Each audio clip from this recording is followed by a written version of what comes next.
Yishem Adonai Muhammad Ta'ala Hashem's name will be blessed forever and ever. Shalom, everybody. We're continuing Hanukkah number 2. Last time we talked a little bit of background, some historical points about Hanukkah. Today I'm going to do it really short and brief and jump directly to the halakha. Have a seat. And I just want to talk about two words that are very familiar. A lot of people saying Hashmonaim and Hanukkah, and what is these words derived from? What's Hashmonaim comes from? Today, you go to Israel, you look for Hashmonaim, it's the name of a place. Okay? So some say they came from that area that called Hashmonaim, Hashman, but let's dive into it and see what's Maccabee is all about. You know Maccabee Tel Aviv? Maccabee, the basketball Maccabee, right? So what's Maccabee? What's the word Maccabee? There's no Hebrew Maccabee in Hebrew. Maccabee, it's an acronym. It's an abbreviation of something. We'll see. So as is well known, Matityahu was the person who kindled the flame of the Jewish rebellion against the Greek Seleucid, empire, the Seleucid empire. According to this account, he was the son of Yohanan and the grandson of Shimon Tzaddik. Remember we spoke about Shimon Tzaddik last week? That Alexander the Great came down to him and about him. All that. And this agrees with the text of the passage of Al Nisim. When we're davening, we're saying adding parts on 2 holidays. That we're saying Al Nisim on Hanukkah and Purim, right? So on Purim, we're saying different Al Nisim, and Al Nisim means all the miracle. We are thanking Hashem for all the great miracles that He made for us. So part of this Al Nisim edition that we add in the silent Tefillah, the Shemona Esrei, we refer to him as Matityahu, son of Yohanan, Kohen Gadol. What we're reading, we're saying Matityahu, the son of Yohanan, Kohen Gadol. So these final words, the Kohen Gadol, what's Kohen Gadol stand for? High priest. Kohen, priest. Gadol, high priest. Okay, Kohen Gadol are somewhat ambiguous. Why? Because we don't know to whom it refers to.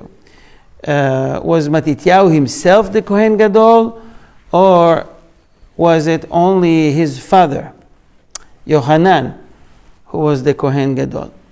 The Talmud in Tractate Megillah refers Matityahu as the Kohen Gadol, but there is apparently a question whether the text we have in the Talmud is indeed correct text. The Rambam, in the introduction to his commentary on the Mishnah, wrote that only the father of Yohanan was actually the Kohen Gadol. When someone is a Kohen Gadol, doesn't mean that his son will be automatically Kohen Gadol. It doesn't work like that. Like when they, for kings, we're expecting one of the kids to be. It's fine, right? But Kohen Gadol, or let's say a great rabbi, doesn't mean that his son will be a rabbi, right? Or will be the chief rabbi. Same here. You have to be a great tzaddik, very, very righteous, because you're working very sacred work in the Temple Mount. Okay. The Sefer HaYuchasin states that Matityahu was known as well by the name Hashmonai, or in plural, Hashmonaim.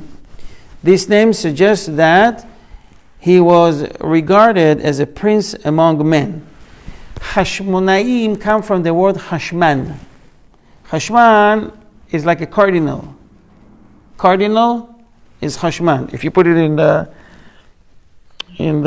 translation, Google translation or dictionary, you'll find out what's cardinal in other religion.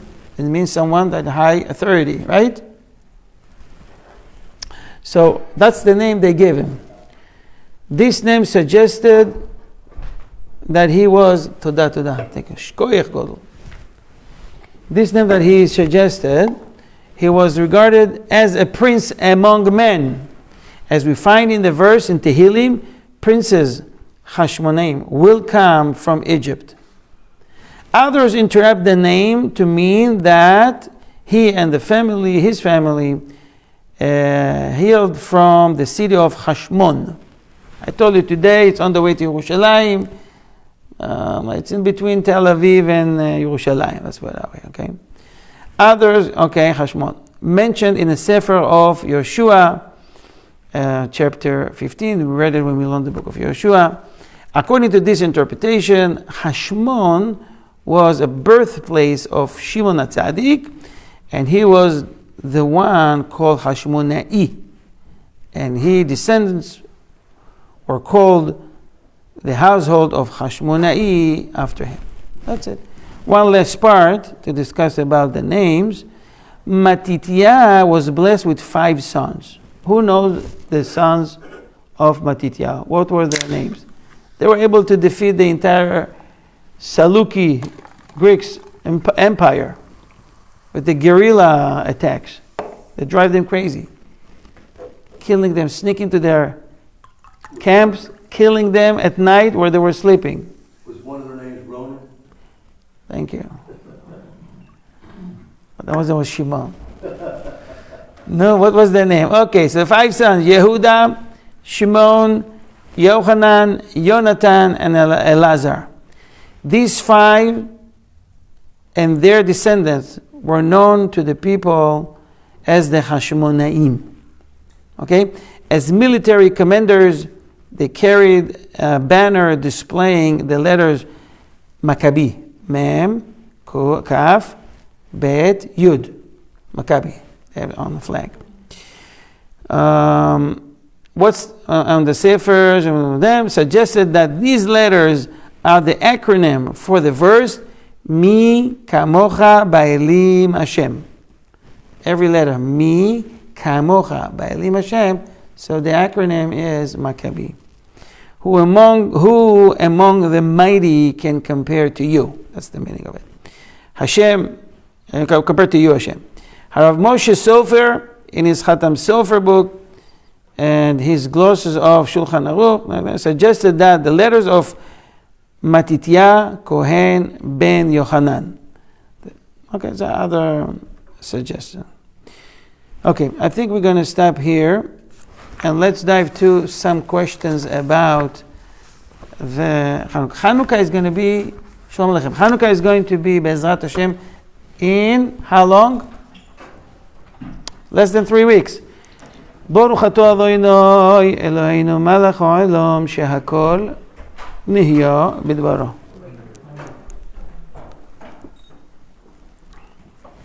So this year it's going to be right on December 14th. What day is it? Yeah, but what is it? It's Monday, right? If I remember correctly. Can you check it out? What is it for this year?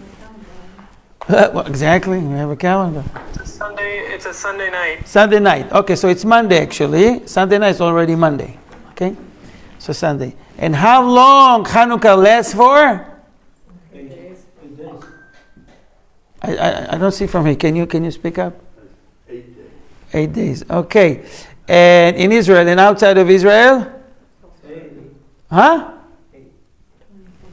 8. What did you say? No. 8 days. You're right. Same. Misha said 8 in Israel and 8 outside of Israel. You're correct. I see you learned the halakhot for Hanukkah. Very good. Tov. It's 8 anywhere. Only the holidays we're adding to one more day, except Yom Kippur. You know Yom Kippur was supposed to be 2 days outside of Israel, but people won't be able to fast over 48 hours. Okay. So listen to this. It was a great destruction among I should have put it there. It was a great destruction all over the land of Israel, especially in Yerushalayim. They destroyed and completely the temple, and they took every valuable item with value with them. So they started with small items and with the menorah itself. Everything that is valuable, anything that is made out of gold or covered with gold, obviously they took. So when the Israelite, the Hashmonaim, breached in, they wanted to kindle the menorah. But there's no menorah. What did they do? No menorah. They took it. Did you ever think about that? Yeah. By the way, what's best to call it? What's the other name for menorah? In Israel, most of the people call it the other name. It's interesting that in America, I notice a lot of people call it menorah. What do you call it in Israel? Hanukkah. Hanukkah. Call it Hanukkah. You know what Hanukkah stands for? Where the word Hanukkah came from? Hanukkah. What's Hanukkah means? There's no Hebrew word. You never heard that before? Oh, thank God I'm here today. Hanukkah, it's very simple. What's Hanu means? Hanu. You came with your car now today and you parked your car, right? So Hanu means they parked. Or Haniti, I parked my car. Or Hu Hana, like Hana, name Hana. Hu Hana. So Hanu, it's plural for resting, camping, settle down. Hanu. Camp, by the way, is Mahane. Okay, what's the root for Hanu? Hana. Chet, Nun, Hey. Anyways, Hanu, and Chafhei was the date, the 25th. So Hanu, they rested, the war ended at Chafhei, at the 25th of the month. Hanukkah. Okay. You try to remember that? So, the victory over the Greeks that wrested them from their control over Yerushalayim took place on 25th Hanukkah. Ka. What's the numerical value of Ka? Chafei? 25. You know Gematria, right? It's easy. Aleph till Yud is 1, 2, 3, 4, 10. From Yud, you count in tens. Till Kuf. Kuf, it's 100. Kuf, 100. Resh, 200. Shin, 300. And Taf, 400. The letters Sofiot also have numbers in the hundreds, but try to remember that. It's very easy. So what is Chai? Chai, how much is Chai? 18. Very good, Kalanit. We have a new student, Kalanit. Chai, where does it come from? Chet is 8, and Yud is 10. Chai.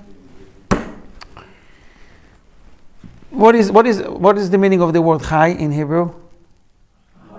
Life. What's the opposite of life? Death. So how do you write death? Mem and Taf. Mem and Taf.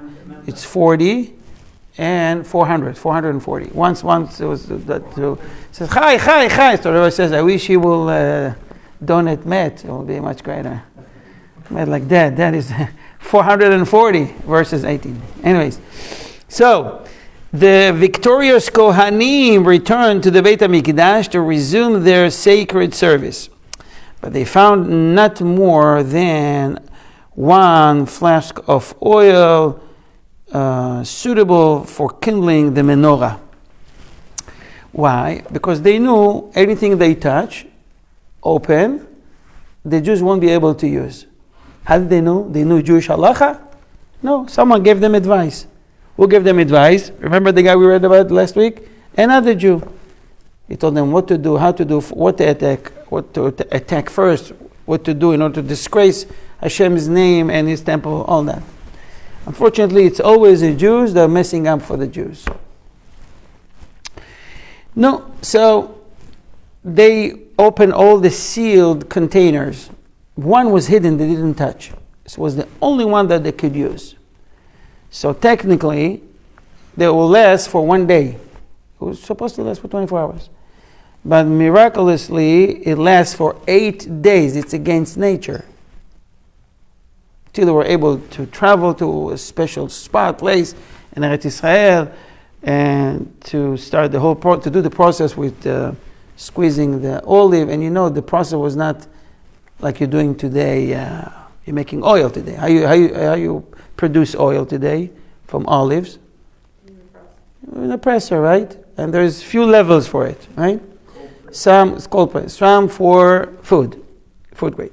Second one is they called pumak. It's also food grade, but it's lesser because it's the second round. And the leftover, the third round, whatever it goes for cosmetics, soap, and stuff like that. Okay, there's no waste in this industry. So, which is the highest level of oil, olive oil? The first press, if it's cold press, and even that will not be kosher for the menorah, because it has to be from every single olive the first drop. Drop. Just one. Big. Next. Big. Next. This is why it was a long process. That would last around 8 days total. So the container that they found, less, instead of 24 hours, less for 8 days. And this is a miracle. It's against nature, against physics, against everything. Okay? All the rest had been contaminated by the Greeks. The flask contained enough oil for 1 day's use. A miracle occurred, however, and the one flask of oil sufficed for 8 days. And in the meantime, they crushed olives to produce more suitable oil. Okay? So going back to the menorah, what did they do? Oh, now they have oil, they have a container, they found one. So they decided that they wanted to lit it, to kindle it for at least 1 day. But they didn't expect it to last for 8 days. So when they found out that they have no menorah, they created a menorah. They improvised a beautiful one, right? But made out of you're a carpenter, so you immediately think wood. But no. L'chaim, Moshe, l'chaim. Yes, I'm a carpenter. I remember. You think wood. That's what you think. You see? I remember. Devorah will think immediately gold. She like gold, diamonds, and all that. What did they use? They used stick. The spear. Yeah, you were here last year, right? I was. metal irons, metal bars. Metal bars. Some says that they use their own spears. That's what they could find. And when they were able to afford it, they made it out of silver. And later on, when they were able to afford it, they made it out of gold. You need to understand when I'm saying, when you read the Talmud, you say, when they're able to afford it. What do you mean? The rich people among the Jews can afford it the next day, a week later. It has to take that long. But you need to understand what the Greeks did those days was devastating. Not only raping women, and they took everything they could from their house. Everything in their power. Inside the house, outside of the house, forget it. So they have left with nothing. And back then they didn't have safes. People hid it, not under the mattress, outside. Well, they were forcing them to give money to show their hidden treasure. So they become so poor. They know that if they'll be poor, they won't be able to make weapons against them or to buy or to source it out. They were very clever, these Greeks. Right? So these poor people were able to use these metal bars for the time being. So let me ask you a question. So I'm asking this question every year. So this container, how long it lasts for? Misha, what color is it? Like the oil, right? I brought it specifically to emphasize that. How much I have it for? It was good for 1 day, right? So 1 day is a miracle? No, it's supposed to last 1 day. So what's the miracle? It's 7 days. Why are we celebrating 8? We're supposed to celebrate the miracle. The miracle is 7 days, not 8. The miracle that they found, the one container, kosher container, is a miracle. Okay. So, There's over 100 answers to that question. One of them is what you're saying. That they were the first day it's corresponded to the miracle, so the fact that they were able to find this vessel, this container. The next 7 days combined together is 8. Some says that the first day is for winning the war. And the next one. Some hold that they didn't really put all the way. They just they knew they can bring fresh oil at days. So they put 1/8. They divided 1/8. Leave in the container to put some the next day. So I say at least one day we'll have a few hours. But they put 1/8 and they notice that it's still burning for the whole day. Wow. And every day they put 1/8. Some says no, whatever, they put everything, but every day it went down 1/8. I don't really know how it happened. There's a lot of answers to this question. Bottom line, we know that there was great miracles those days. It makes no sense that the few can defeat not only the many, but the empire of Greeks. So, celebrate, okay. In commemoration for this miracle, our sages of that generation decreed that these 8 days, beginning with 25 Kislev, are to be celebrated every year by all Jews as days of joy, designated for singing praises to God. This institute a mitzvah to kindle light on each of the 8 evenings to represent the miracle that had occurred then. These 8 days are called Hanukkah, meaning the day of the inauguration of the Beit HaMikdash. Okay? He said this is actually kind of like a quote from the Rambam introduction to the Mishnah. It is proper to study the halakhot, the laws of Hanukkah, annually at that time of a year, in the days preceding Hanukkah, so that one will be familiar with them in all their details. So don't wait till Tuesday we're doing Jewish halacha. Every day try to study 2 to 3 halakhot about Hanukkah. What about labor? Are we allowed to work on Hanukkah? Yes, it's permitted. Yes. Is that considered a Yom Tov? No. Is that considered a Chag? What's Chag means? Feast. Circle. Feast is a meal. Circle. Close, but no, holiday. Chag means a holiday, but that would be the English translation for it. Okay.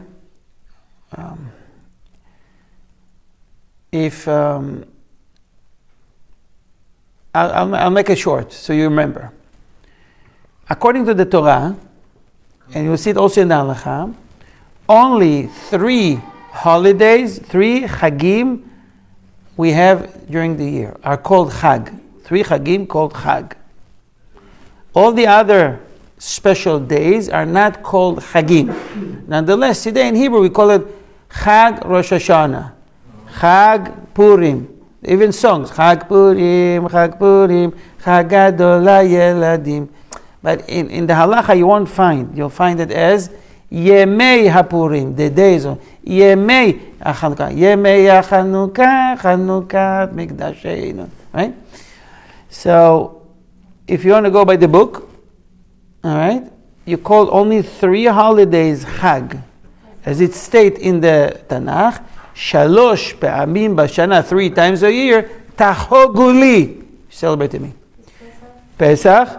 Oh, very good, Tzipora. Pesach, Shavuos, and Sukkot. What about Kretzmech? Kretzmech. With the tree and all that. What do we call it? You don't want to know what we call What about the Halloween? What about Purim? Yemei HaPurim. All the other days called Yemei HaPurim. If someone call it Chag, we don't correct him. Sukkot, Shavuot, and Pesach. Only these days called Chag. Huh? They have Chol HaMoed except Shavuot, which the days after that also consider as Chol HaMoed, but we talked about it on. Rabbi, this, Okay. Okay. So, I forgot. okay. Shira, give me a second. I'll ask a question. Let me answer the question. Can we work? Can we do any labor during Hanukkah? Yes, it's permitted. Chol HaMoed, we're not supposed to work. Right. Unless davar aved is something critical, you're not going to lose a lot of money or they fire you from work. Huh? Con discreción. Okay. With discretion. Okay. So I tell you. First of all, you may work on Hanukkah days. The question is right before we're supposed to kindle, when times come, and during they are lit. Okay? So, the halacha says the following. Performing acts of labor on Hanukkah. The custom is that women refrain from acts of labor, such as sewing and crocheting during the first half hour that the Hanukkah lights are burning in the home, each evening of the holidays. It's in parentheses. This custom is meant to serve as a reminder that it is forbidden to make use of any illumination radiated by the Hanukkah lights. Women may cook, bake, and perform any act of food preparation. That should not be a problem. We need also to remember that back then, the source of light in everyone's house was from candles, right? So today, Baruch Hashem, we have other source of lights. But the custom remained that during that time, let's say we lit candles, I believe this year is going to be around 6 o'clock, 6 p.m. So from 6 to 6:30, you should not do any work. Refrain from working. Some women have the practice of refraining from work throughout the day and for all 8 days of Hanukkah. They take advantage of it.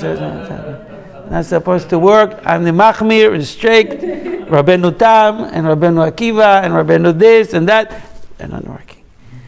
So, this practice should be discontinued, for it is spiritually unhealthy for anyone to be totally free of responsibility.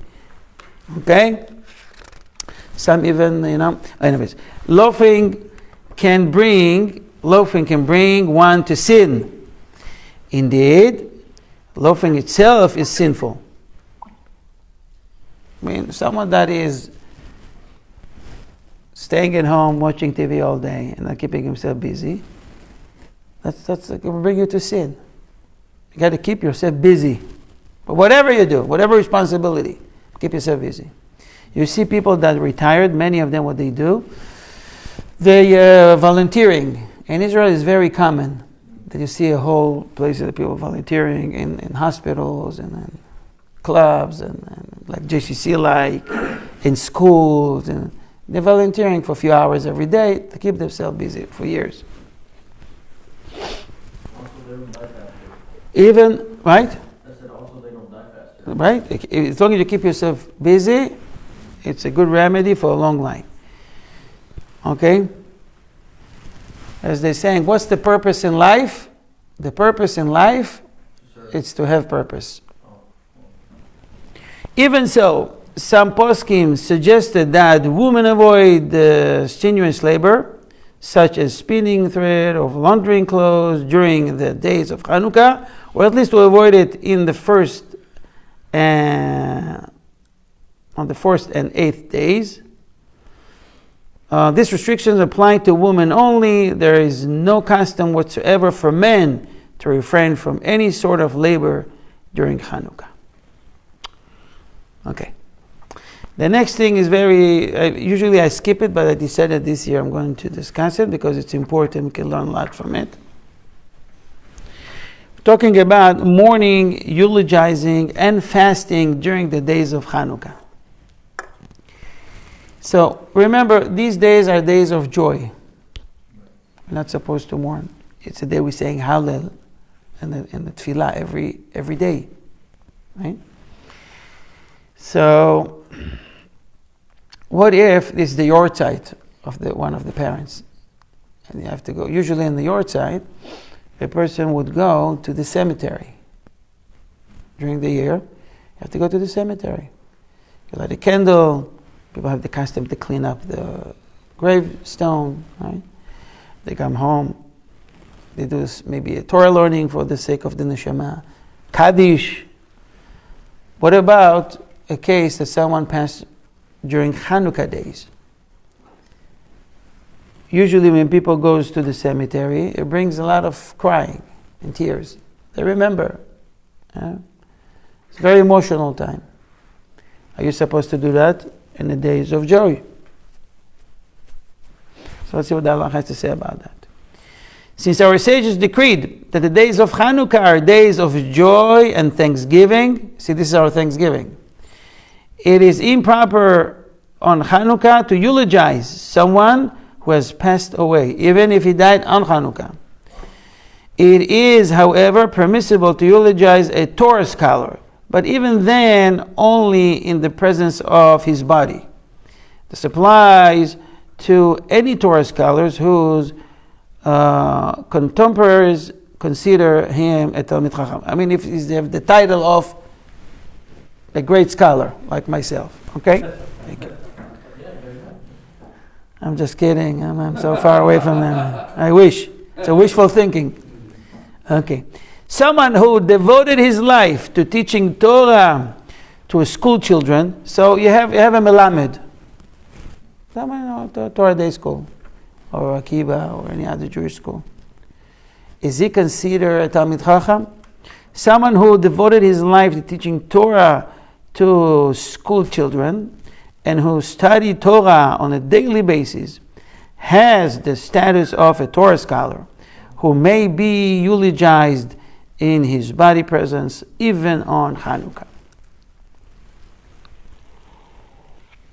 Does that mean in the cemetery, Rabbi? You said? In a cemetery in front of his body. Okay. Now, the ceremony of the burial, in the ceremony, you didn't do, you never went to because you're Kohanim. Okay. But part of the ceremony is special prayers, and you help them, reap they're supposed to reap their own shirt. What are they going to do on Hanukkah? Someone passes on Hanukkah. You're not supposed to show sign of sorrow or grief. If someone passes away during Hanukkah, his immediate relatives must observe all the laws of mourning, even though these are the days of national celebration. They must rend their clothing as usual, and others should come to visit them. The Sichiva, of course, supposed to Sichiva, and console them even during the days of Hanukkah. Who is considered immediate, by the way, immediate relatives? Close relatives. How many are they? 7. Who are the 7 relatives that you must Sichiva? Mother, father, sister, brother, son, daughter. You forgot. Wife or husband. Okay.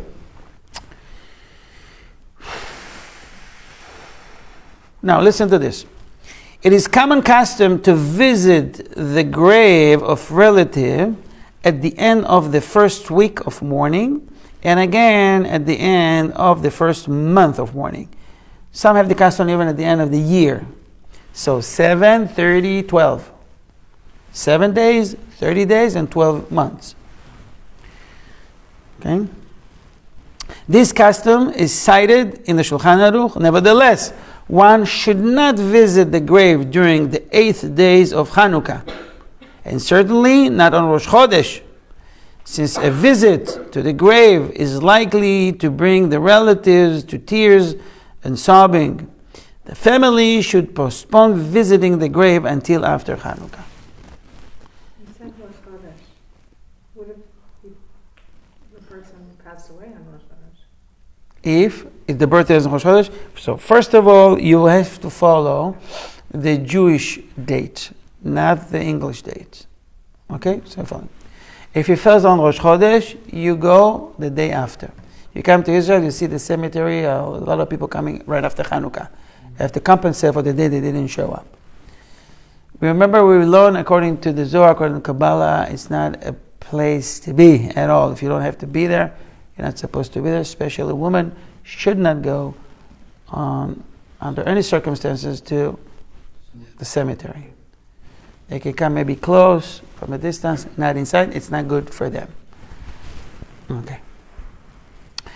It's very dedicated, very delicate. It's very sensitive halacha, because I had more than once that people come to ask me if they go, they have to go. So you see that the guy is going to go crazy. So yeah, you can go, but in general, you're not supposed to go to a cemetery. People losing their beloved one, for them it's hard. Okay, but the best is to refrain from going to the cemetery for no real reason. The best thing you can do for the neshama is not that you're crying over it, because there's only 3 days you should cry among the 7 days, and that's it. The best thing is dedicate Torah classes, read Tehillim, do something for the sake of the neshama. So you go there, what are you doing there? Okay, well, what are you doing? What are you going to do in the grave? How is that going to be benefiting the neshama? How? On the contrary, when someone being there and crying and he bothers the neshama. Okay, sometimes the neshama has to go down, like we saw in the book of Samuel, Samuel. Right? When they brought the neshama of Shmuel himself down, and he was upset. Okay, we're not supposed to do that. But again, it's very sensitive. Everyone should consult with his rabbi. Now, Rabbi Shimon? What is it? Can I say something about Yes. this? Is Emily Fishman. Shalom, Emily. Sorry, I'm still sick, so I didn't want to come in and make everybody sick. But I just wanted to say to everybody that what Rabbi Shimon is saying is so true, and I didn't know about this rule that, not rule, but, recommendation that women shouldn't go into the cemetery, because my own father died many, many years ago, and I used to feel bad that he's buried on the East Coast really far from here, so I don't go to the cemetery to, put a rock on his, tombstone and whatnot. And it's really interesting because he had his quote-unquote yahrzeit. He's not Jewish, but still, the day that he died a couple of days ago. And my aunt sent me the headstone of my dad to say, oh, just remember your dad, today is the day that he passed. And when I saw that headstone, it's really bizarre, but I kind of felt like something negative over me as a woman. Mm-hmm. I even told my brother, don't look at it. And so I just wanted to tell people that maybe are young and they haven't lost somebody yet, but it's true that as a woman, just even looking at tombstone, I was so shocked at the way that I felt. So I just wanted to share my experience that it is definitely so true to try to stay away from anything, sit shiva and all that, but very avoid good. the cemetery. So yeah, even looking at it is bad. Right. Thank you, Emily, for sharing. Very important things. What you can do best for the neshama, Kaddish. And by the way, Emily, since you mentioned your non-Jewish father, can I say Kaddish for a non-Jew? No. I have more than once people come to me, especially because we're dealing with conversion, that they want to sponsor a class on their behalf. They want to say Kaddish, someone that will say Kaddish on their behalf. They're non-Jewish. Can we say? Thank you, yes.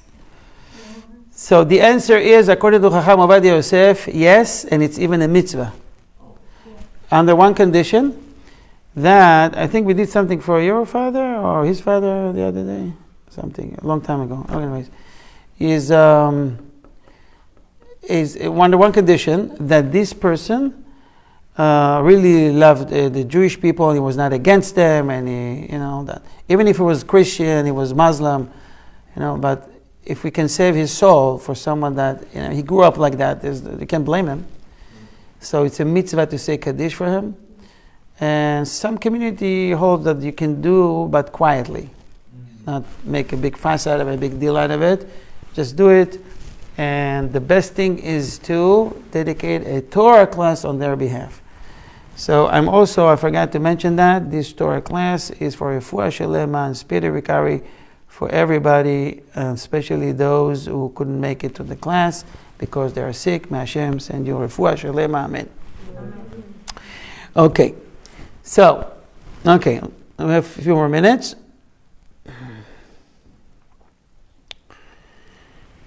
We've learned that you should go to the cemetery after Hanukkah. When after Hanukkah? Immediately, as soon as you can. Don't postpone it too long. What people would do if the cemetery is too far, it's not in their city. They live here and it's in Israel. They live in Israel and it's here. Live here, it's in, another country, very far. There's a mitzvah to go on here. So if you can assign someone, a person that will go there, someone that you know, a family member that you have, that he will go on your behalf and light a candle, fine. If you can't, you light a candle at home on their behalf and say psalms on their behalf for the neshama, because that day is special and you can elevate the neshama and actually save them from where they're at. That's why it's called le'ilui nishmas. Le'ilui means to bring up, to elevate. Okay.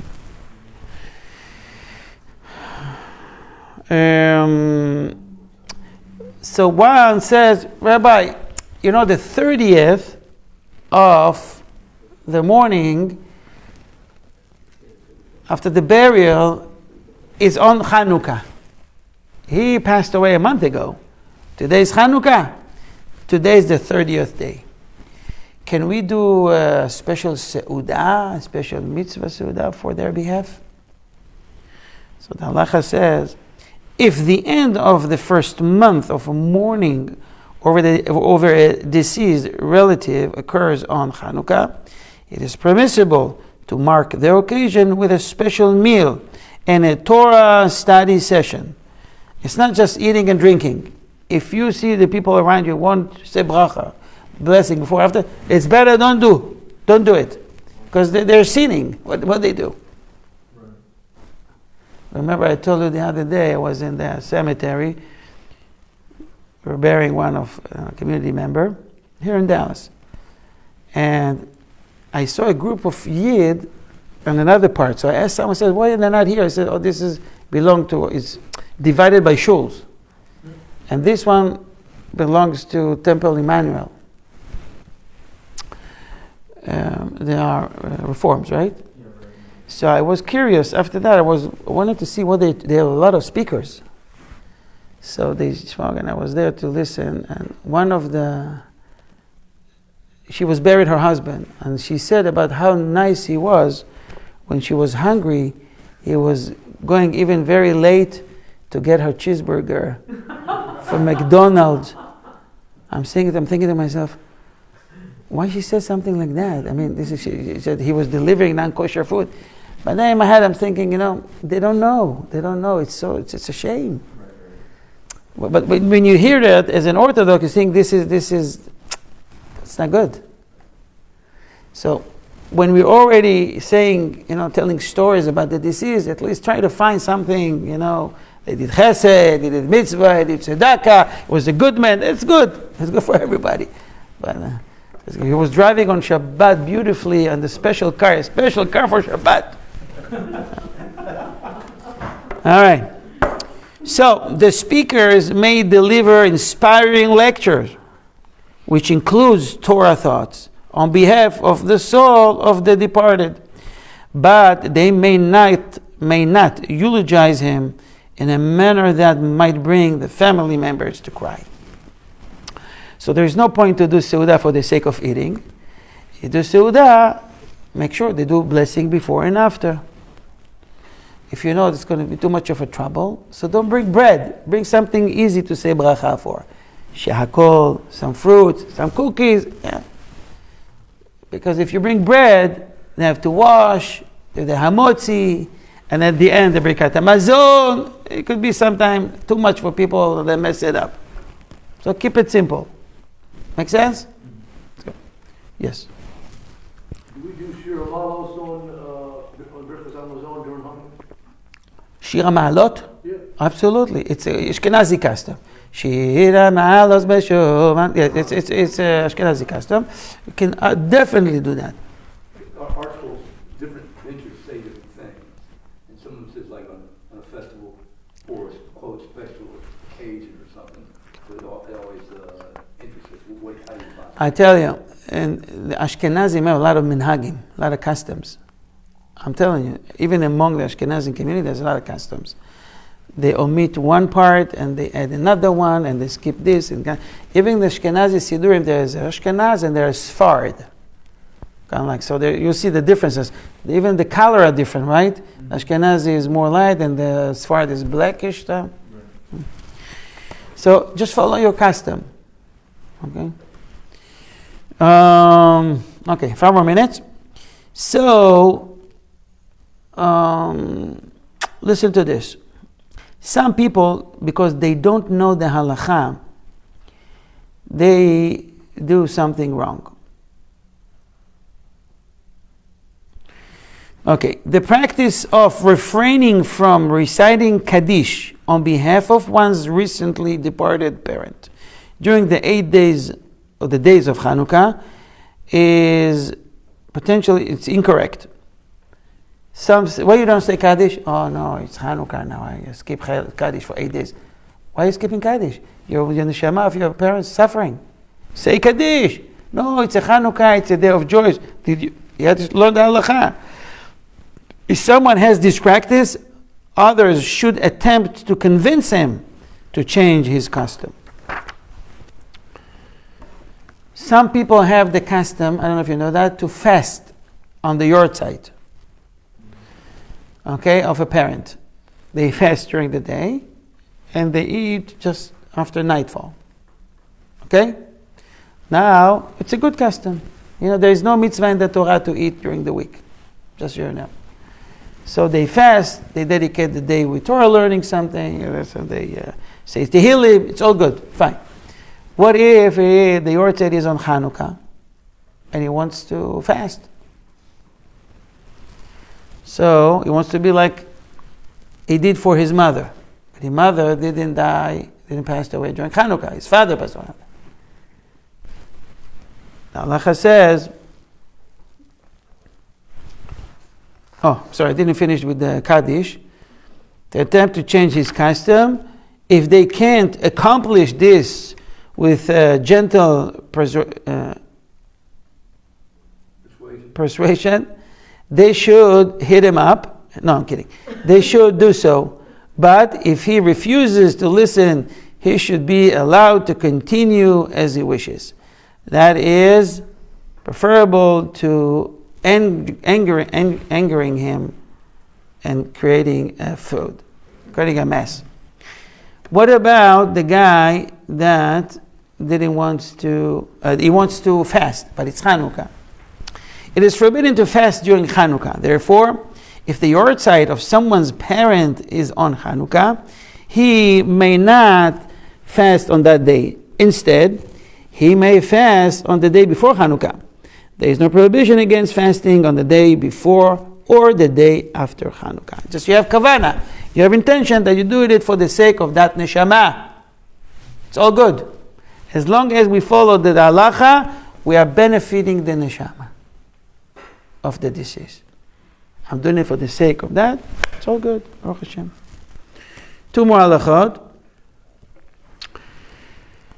You know that someone that has a bad dream, nightmare. We spoke, I think, in length about the concept of dreams, right? Sometimes the dreams can be a real dream. It's a 1/60th of prophecy. And the Talmud says that a good person, they show him bad dreams, and a wicked person, they show him good dreams. Right, Deborah? Yeah. Can repeat that? No need. I know you know it. So it should be the other way around. A good person, show him good dreams. No. Why a good person, they're showing him bad dreams? It's a payment. Or to wake him up so he can repent and fix. The wicked, let them enjoy this life. We'll wait for them later in the real life. So, but someone has a nightmare. A few times, 3 times, you see the bad dreams. So the halacha says you should fast. This is a sign from Shemaim. Something is wrong. You got a signal from heaven because they love you. They want to give you a heads up. Something is coming. Oh, what should I do, Rabbi? Give me the remedy. Oh. First thing, there's a process in tefillah to do in Birkas Kohanim. And the other thing to do is to fast. Fast is very powerful. You fast that day. He goes to Rabbi. Rabbi tell him what else he needs to do. It's very easy. And with that, Be'ezrat Hashem, you may be able to remove the decree. He wants to fast, and he fasted, but it was Hanukkah. And they come to the Rabbi and says, "Oh, Rabbi, yesterday was the 3rd candle, and I fasted during the day." Why did you fast? It was bad dreams, 3 times, more than 3 times. So what's the halacha? It is forbidding during Hanukkah, like we said. I'm sorry. If someone has a nightmare on Hanukkah, it is permissible, listen to this, it is permissible to fast in order to nullify the evil omen of the dream, but he must then fast another day after Hanukkah. However, to atone for having fasted on the day when fasting is generally prohibited. This is the ruling of Shulchan Aruch. Where is another day that we're not supposed to fast? But if you fast for a dream fast, it's called Shabbat. You have to have oneg. You have to have pleasurable time of Shabbat. Oneg Shabbos. He says, Rabbi, this is my oneg. If I fast, it will make me, I relax. I can't go through the Shabbat. I have to fast. It's bothering me. So we let him fast, but I need to compensate for it. During the week, you have to pick a day and fast to compensate for the day you fasted on Shabbat.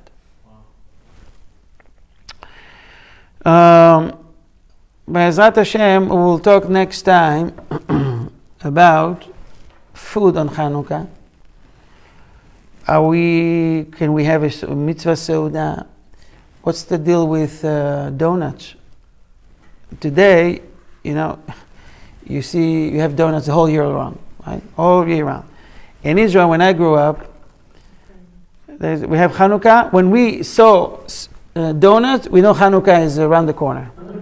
We didn't have, I'm telling you, we never had sufganiyot the whole year. You remember you have the whole year? No. Don't the whole year. Go to bakeries, even today, you don't see them. Only before Hanukkah. So, we'll talk about, there's a mitzvah to eat donuts? Were you a policeman? What's up with that? Is a mitzvah to eat a dairy? A dairy on Hanukkah? Or we're supposed to eat meat on Hanukkah? I'll give you the answer. The answer is, it's a mitzvah to eat dairy. But why? What's the reason? The whole week, every day? So we'll see very interesting things about cheese and about dairy food and about eating dairy on Hanukkah. I want to wish each and every one here in this class today all the best. Be'ezrat Hashem, Hashem will bless you with a great parnasah, great livelihood, and shalom bayit, and peace of mind, and relaxation, tranquila, right? Take tequila and you have tranquila. Shabbat.